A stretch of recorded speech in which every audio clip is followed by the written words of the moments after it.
हुए पुष्यमित्र शुंग ने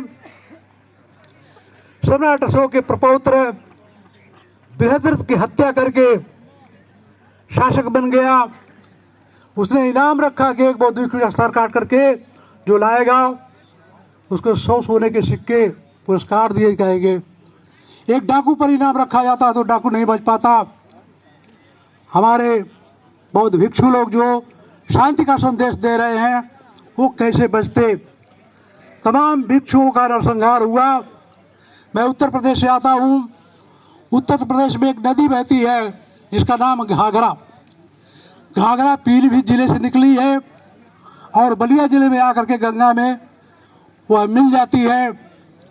पीलीभीत से बलिया तक वो घाघरा है, लेकिन अयोध्या में उसको सरजू कहा जाता है। क्यों भाई? वो घाघरा वहाँ से निकली है और फिर जाके बलिया में गंगा में मिल जाती है, विलीन हो जाती है। फिर ये सरजू कहाँ से आ गया अयोध्या में? तो हमारे साकेत को ध्वस्त करके पुष्यमित्र शुंग ने अपनी राजधानी बनाया और ये घोषणा जो किया था बौद्ध भिक्षुओं का सर लाने के लिए, लोग ले जाते थे, दिखाते थे, वह सर घाघरा नदी में फेंक दिया जाता था और फिर उस नदी से निकाल करके वो फिर वहाँ ला करके पुरस्कार लेते थे।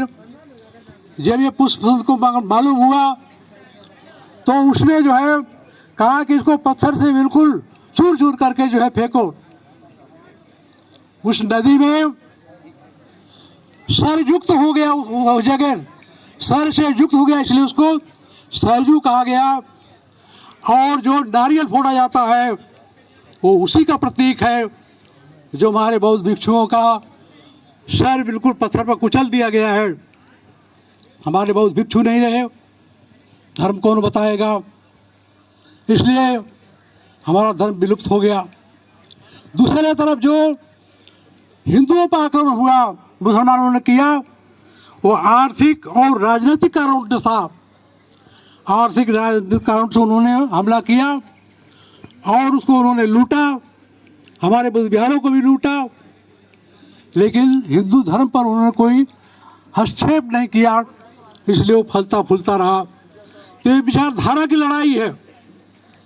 ये जो हमारा बोध गया कि लड़ाई विचारधारा की है,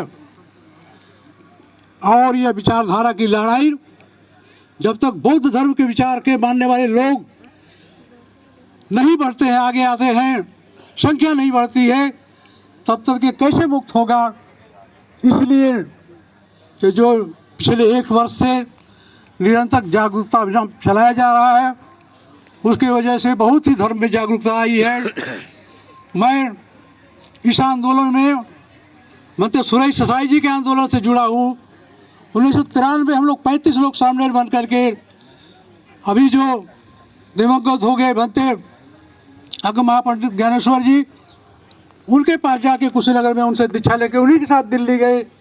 3 दिन दिल्ली में रहकर उन्होंने आंदोलन किया और 94 में यहाँ बोध गया में आकर के हम लोगों ने आंदोलन किया। तब से जुड़े हुए कानून रद्द करो। और जब इसमें 25 वर्षों के बाद आकाश लामा जी ने इस आंदोलन को शुरू किया तो फिर हम लोग जुड़ करके इस कारवां को आगे बढ़ा रहे हैं, निरंतर काम कर रहे हैं।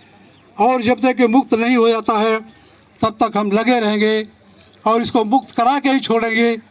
इसी आशा विश्वास के पास मैं अपनी बात समाप्त करता हूँ। नमो बुद्धाय, जय भीम। साधु साधु साधु।